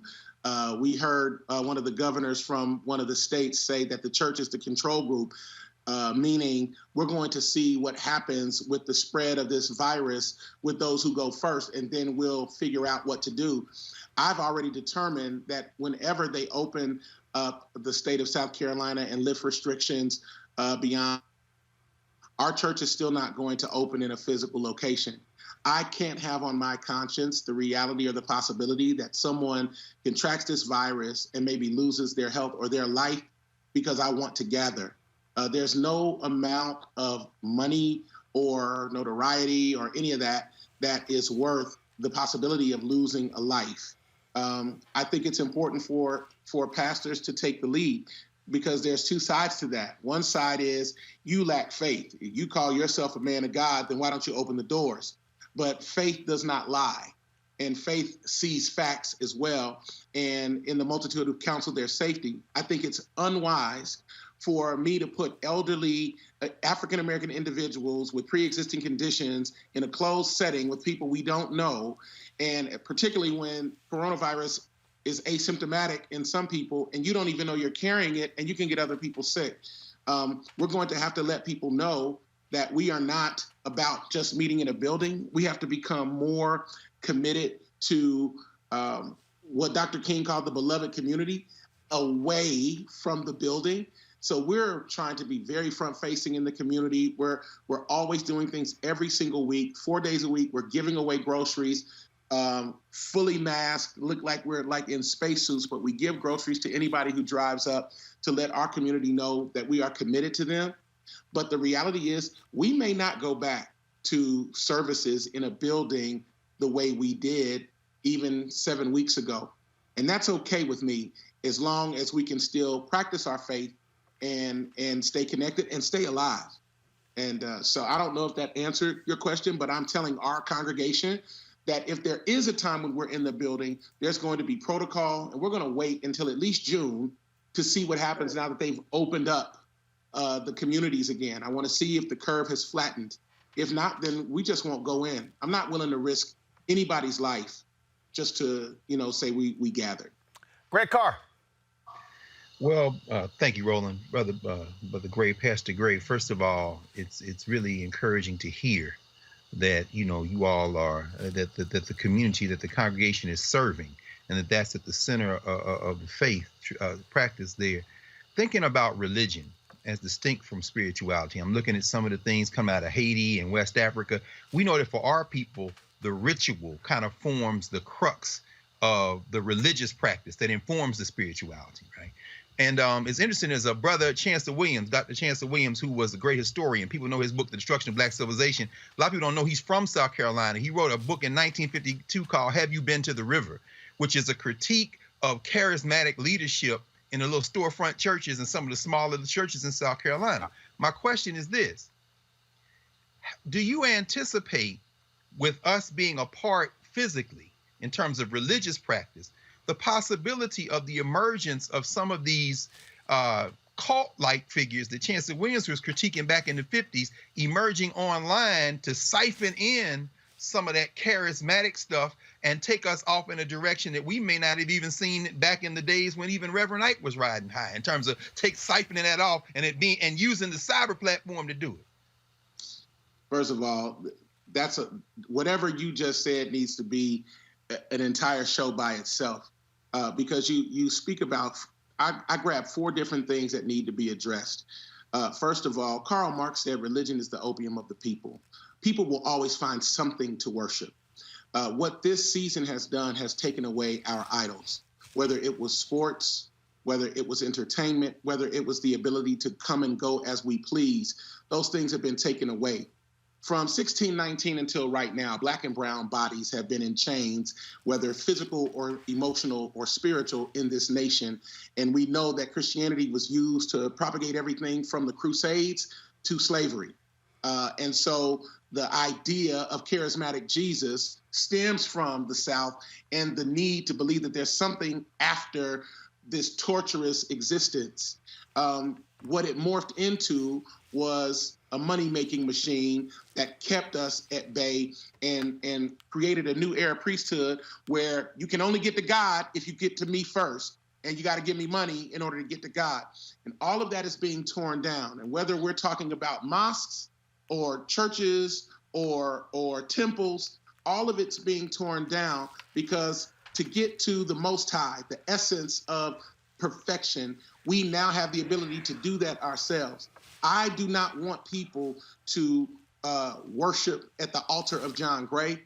I am the first person to lead from my wounds. What I believe is that people are going to have to make a decision on what is truth. Now we are in the era of live your truth, which is, I respect it, but it's dangerous, because what's true for me may be extremely harmful for you. There is a difference between truth and subjective truth. And so there will always be people, and the Bible calls them false Christs, or people who prop themselves up for their own gain. But the first thing Jesus did in the last week of his life is he went into the temple and he tore down the tables of the money changers. It was symbolic of him saying, you're not going to pimp people in an attempt to make them think this is how you get to God. And so the second thing he did, and I'll finish trying to answer your brilliant question, is he turned over the table of those selling doves. And when Jesus was baptized, the Holy Spirit descended upon him in the form of a dove. And so what he did is he said, you can't buy the anointing. You can't fake being a genuine spiritual leader.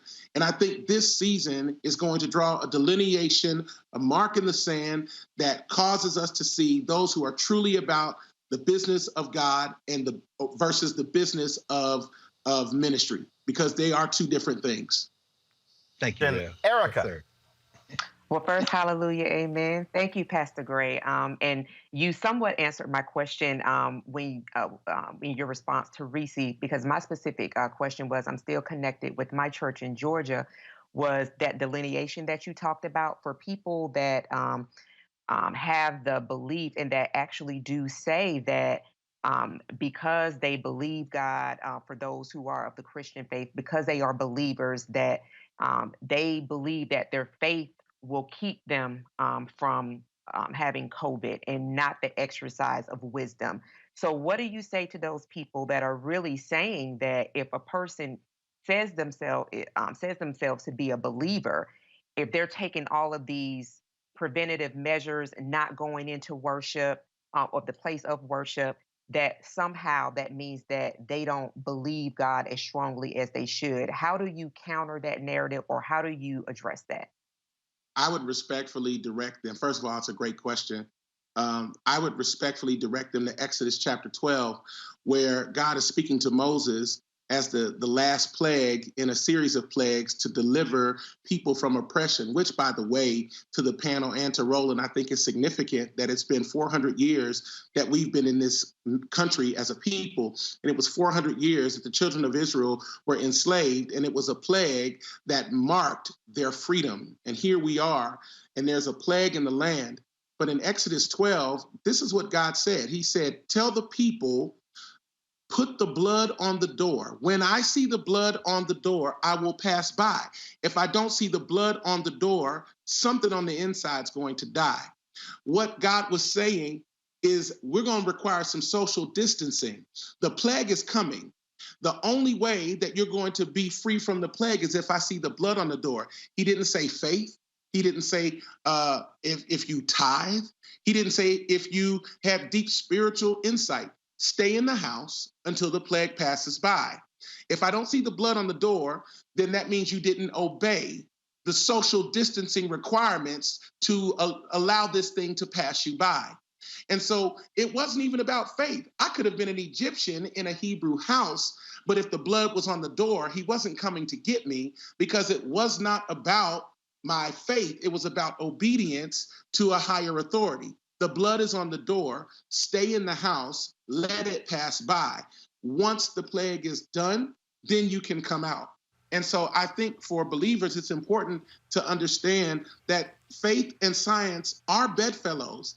It doesn't dishonor God for me to listen to the scientific reports about what happens if we sever our social distancing measures right now, what that will do to the curve. My faith doesn't stop me from having this virus. I don't care how much I love God. God also expects me to use wisdom. I don't have to believe in gravity, but let me jump off a high building. I can assure you that my faith won't stop me from becoming a large brown pancake on the pavement. And so to answer your question, my sister, I believe that there is wisdom in listening to our science experts, our doctors, local, state, and national officials, but that will inform my faith. I'm not hostage to what they say, but I'm also going to use wisdom. And if God told the Hebrews to stay in the house until the plague passes by, I think I'm going to do that today. And like I keep telling people, the bootleg version is keep your behind at home. Amen. Pastor John Gray, we appreciate it. Thanks so much. Look forward to having you back on Roland Martin Unfiltered. Thank you so much. All right, folks, got to go to a quick break. When we come back, how the pandemic is exposing the inequalities and how Black people and people of color are bearing the brunt, not just when it comes to the deaths, but also financial. We'll talk with the Associated Press reporter next on Roland Martin Unfiltered. You want to check out Roland Martin Unfiltered? YouTube.com/Roland S. Martin. And subscribe to our YouTube channel. There's only one daily digital show out here that keeps it black and keep it real. It's Roland Martin Unfiltered. See that name right there? Roland Martin Unfiltered. Like, share, and subscribe to our YouTube channel. That's youtube.com/Roland S. Martin. And don't forget to turn on your notifications so when we go live, you'll know it. You want to support Roland Martin Unfiltered?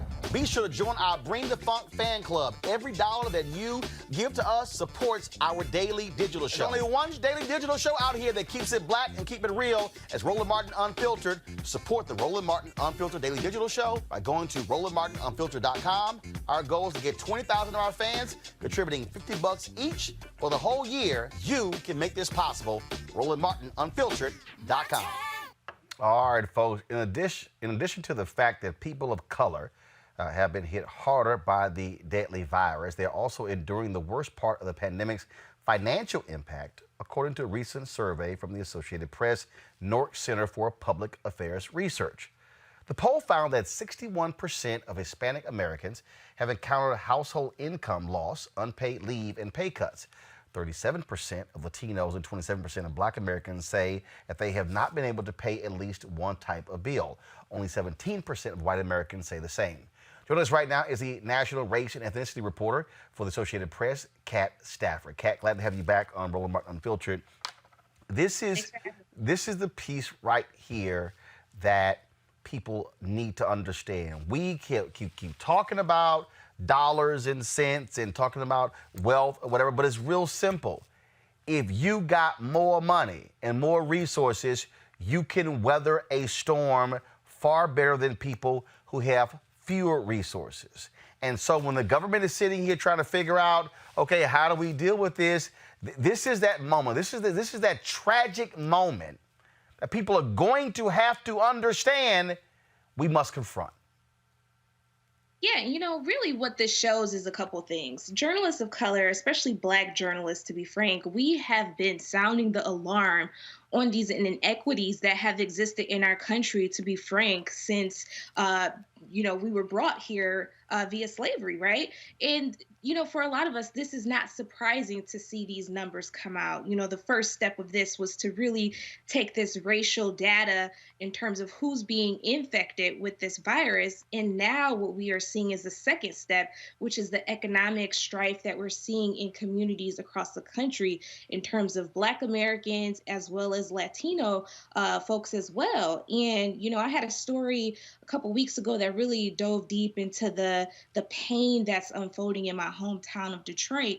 And what was also part of that story was this financial issue that's really starting to bubble up. So when we see these polls come out, for me, it's sad, but unfortunately, it's not that surprising, because if you go back and historically look at some of the things that have happened in this country, if you look at Hurricane Katrina, if you look at the Great Recession, our community really still has yet to recover from those crises, right?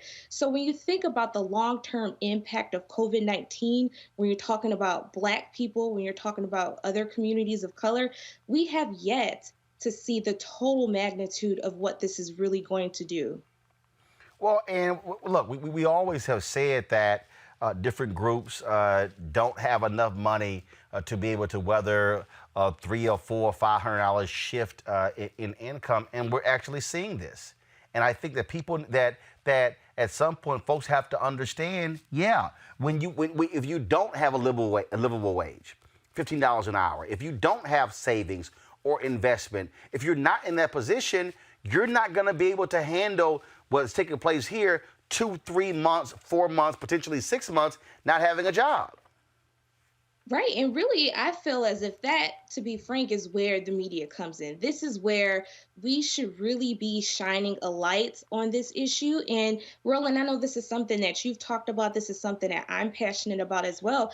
This is an example of why we need diverse newsrooms. We need people who understand these communities, who understand the impact of issues like this. Without us in these places, without us making these decisions in terms of coverage that you see, this will continue to go on. So I'm pessimistic. I'm not sure if now that, a lot of mainstream media outlets are finally reporting on some of these disparities, that we're going to see systemic change. But it is encouraging to see some of these congressional leaders, some of these state leaders and local leaders to start to pull together these task force. But really, it's going to take a lot more pressure. It's going to take a lot more of us digging into these issues. And let's be clear here, race is a part of every piece of America. It is interwoven within the fabric of this nation. So when you think about COVID-19, you can't talk about it without talking about race and these disparities that have existed forever. Well, it's quite interesting. I've seen some of the comments. People are upset with you because you report on race. And those are the people who don't want to accept the reality of race in America and how it has an impact in everything that we do. Housing, education, finance, you name it, health, it does not matter. Yeah, and you know what it's like. A lot of people attack journalists of color, especially Black journalists, on social media. But for me, it's part of the job. I just feel like in this moment, my role is to really make sure that we are uplifting some of these voices that historically are underrepresented, historically are never seen on the pages of these national outlets. So people can have their opinions, but I'm reporting facts. I'm reporting facts and data and really showing what's happening on the ground in these communities. All right, then, Kat Stafford. We certainly appreciate it. Thanks a lot. Thank you. Take care. Thank you very much. Erica, bottom line is this here. This is that moment where public officials are going to have to stop ignoring the haves and the have-nots, really the have-nots. When you see in school districts 40 and 50 and 60% of the people not having access to technology. I was talking the other day with a school official who said that what people don't realize is they're tracking this.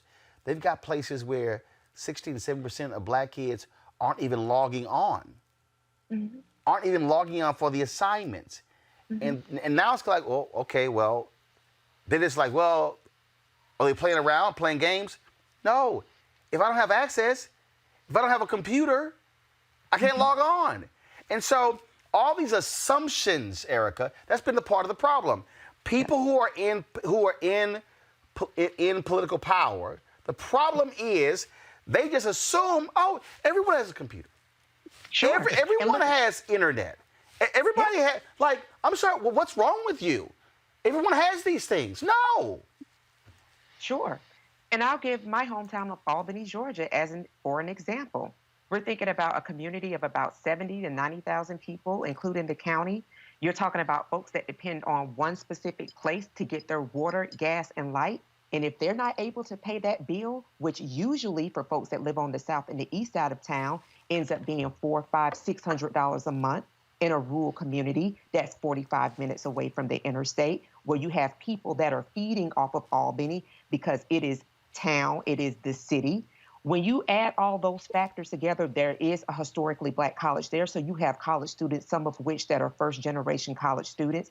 So when you have a place that's cut off like this, when people cannot even afford to make their utility payments now because they're laid off from jobs that weren't paying a damn. And so now they don't have utilities. They already didn't have broadband. And then you also factor in folks who don't have proximity to an actual grocery store. The gas station is a grocery store. So now you have folks, guardians who may not be able to pay rent. They can't pay light bills. They definitely don't have broadband because they're thinking about how in the hell they're going to feed people in their family. But the profile of people that are in these elected positions, again, elected positions, look at how they look. Think about some of the Black experts that we've seen that we hadn't even seen before, that perhaps some people did not even know carried the level of jobs that they're carrying, that are being threaded into this conversation now, talking about COVID-19 and the disparities that we see in our community. And so there has to be a demand for these people who are in office to, number one, do the right thing. And that also we have to make ourselves a part of the conversation. That is the importance of those members of the CBC. And how dare anybody think about trying to primary the folks who are actually doing the work to make sure that some of the things that folks don't even think about are legislation pieces that will help Black folks do happen. And so in just thinking about all of that, we have to also think about the profile of the elected officials. And as we've been talking about on this show throughout the entire time, is that this is why it is important, not just federal elections, but those state, those down ballot races as well, because those people impact, whether it is known or not, our daily living every single day. Reese, Beto O'Rourke has talked about what's happening with food. He's a perfect example. We have seen these massive lines all over the country at food banks.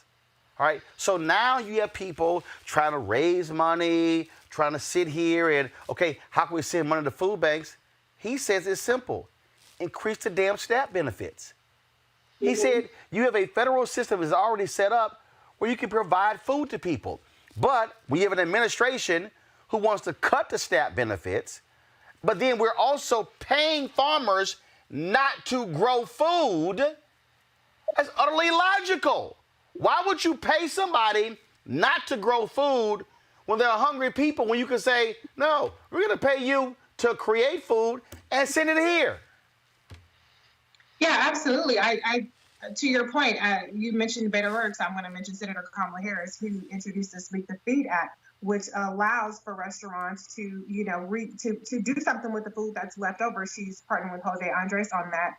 Also, SNAP benefits, that's something she's called for. You also have the COVID Racial Disparities Task Force. And to Erica's point, we have to have a seat at the table. I saw that Vice President Joe Biden name-checked Kamala Harris's bill. You can't outsource the response, the disparate response that Black people and people of color are experiencing to the Senate. You can't outsource it to the Black elected officials. We need a person that's going to have a seat at the table. And so that's what we need to press upon in terms of our representation in the next administration, the people who are going to be weighing in on the people who get the cabinet positions, the people who are running FEMA. And, as to Erica's point, the people that are actually in there doing the work right now, let's make sure those people get support and that they're not primary out of Congress with some newbies coming in that haven't been doing the work. Right. Greg. That's right. No, I think what we just heard, Erica, you laid out the framework brilliantly in terms of how we need to fight and what we need to be fighting for and what's at stake, and how the relationship of race and class intersect. These people in the outlying areas, making it more difficult for people with less money in the city of Albany to be able to work. And then Reese, of course, by following that up, by naming the bills, naming the legislation that is in the federal pipeline, in particular with Senator Harris, and working with other stakeholders. And now we have to understand that as a consequence of, well, after we inform ourselves, and as we inform ourselves, we have to act with a clearer understanding of where we live. I think for a lot of Black America, the confusion around America comes by, with all the facts we have, up until the killings we saw again today on this show. To the contrary, we still want to believe this place is somewhere other than what it is. Pastor Gray talked about religion being turned into a tool of capitalism. Well, that's because capitalism is the organizational logic of the country that we find ourselves in, and racism overlays it to keep it going. So, of course, they're not going to extend benefits, because those benefits they perceive will go to Black and brown people, even though it benefits more poor white people. Of course, they're going to go to state capitals and say reopen the state, because they're not going back to work. It's going to be Black and brown people who they want to come back to work to serve them. And when we see Sister Stafford's article, and when you look at how this virus is no respecter of social class, where you see it fairly evenly hitting people under and above and below, under 50,000 a year and above 50,000 a year, what we understand is that we are now in a position where we can't appeal to people who have proven time and time again they do not have the interests of even poor people of their own race at stake. It's time to stop being polite now. And if you're not going to vote in this election, then please prepare to suffer the consequences. But just like this virus, and you don't wear a mask, meaning you don't respect other people enough to protect them from you when you don't vote, what you're basically taking your political mask off and said, I'm just going to spread whatever happens to me to you. We've got to be smarter now, because if we're not smarter, this virus, which could literally rewrite the global political economy, could end up meaning the end of the federal United States of America as we know it. What this virus has exposed are the people who are frauds, are the people who are hypocrites, are the people who say they care about the poor but do nothing. It has exposed evangelicals who care more about right-wing judges. When Mitch McConnell comes back this week, and his whole focus is to elevate a 37-year-old man to the second highest court, the D.C. Court of Appeals, somebody who was rated unqualified, who has never tried a case in his life, who was just made a federal judge last year, and 6 months later you're trying to elevate him to that second court? Y'all, that's what they care about. It is not the people, and that's the real issue. Greg Carr, Reese Colbert, Erica Savage Wilson, I appreciate it. Thank you so very much. All right, I want to thank the people who have contributed $50 or more to join our Bring the Funk fan club. Every dollar you give, certainly we appreciate. I want to thank the Lawyers Committee for Civil Rights Under Law, Kristen Clark, for their donation. Thank you so very much. Alexandria Prentice, Alva Moore, Angela Denmark, Anissa Perkins, Anthony Doss, Atoya, Bread from Heaven Ministries International, Constance Moore, Cornell Shelton, Daryl Dishman, Daryl Bev Bryce, Donna Burgess, Donna Frazier, Doretha Johnson, Dwayne Nicholson, Eric McWhorter, Eugene Evans, Felisa Cooper, Imani Enterprises, James Hollis, James Washington, Jamie Hooker, John Williams, Joyce Dukes, Kimberly Kenneth Shaw, Kimberly Bowie, Kristen Clark, Mavis Knight, Michael Washington, Mitchell Brown, Narita Collins, Oslo Inc., Robert Johnson, Rock, Rudolph Howard, and Ursula Hamilton. I want to thank all of you folks. Don't forget, your dollars make this show possible. I mean, look at today's show. We had, of course, the mother of Ahmaud Arbery and Lee Merritt, and of course having Mike Espy on, and having Pastor John Gray, having all of these experts that we've had on the show. This is what we do, folks. Ain't nobody else doing this on the digital platform, okay? As a matter of fact, look, I know you got Black News Channel, but you got to pay for that. We free, all right? But all this costs, staff costs, the resources, the equipment, these things cost. And so we want our goal by the end of the year, again, is to have 20,000 of our followers who are regular supporters of Roland Martin Unfiltered. And all we're talking about is $50. If you can give less, that's fine. Totally understand that. But here's the piece. $50 a year comes out to $4.19 a month. 13 cents a day.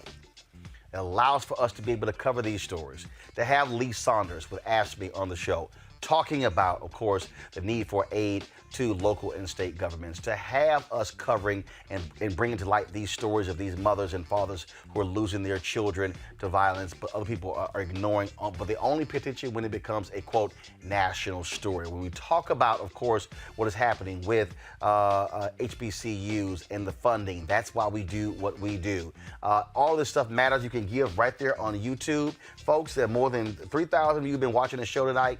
Imagine if all of those people actually gave. Same thing of those of you who are on Facebook, who are on Instagram TV, who are on Periscope. Y'all, it's real simple. If we don't control our narrative, somebody else does. And we're asking somebody else to cover us. Please tell me, how far has that gotten us so far? So, Cash App. R Martin is $RM Unfiltered. Guys, bring it up, please. PayPal as well, paypal.me/R Martin Unfiltered. If you want to send in money order, cashier's check, New Vision Media, Inc., 1625 K Street, Northwest, Suite 400, Washington, D.C., 20006. We also now have Venmo, and I think we are getting Zelle as well. I'll have all that for you, so we're going to add that as well. Also, if you want a credit card, use Square. Go to RolandMartinUnfiltered.com. That's all you got to do. Again, folks, we're building something great here, and our goal is to go from having one show into a network having multiple shows. But you got to start with one, and that has to be successful. So we certainly appreciate it. So everybody who gives $50 or more gets a personal shout out from me on the show. So I'll see you tomorrow. Please support us in what we do. All right, folks, y'all take care. Have a good one.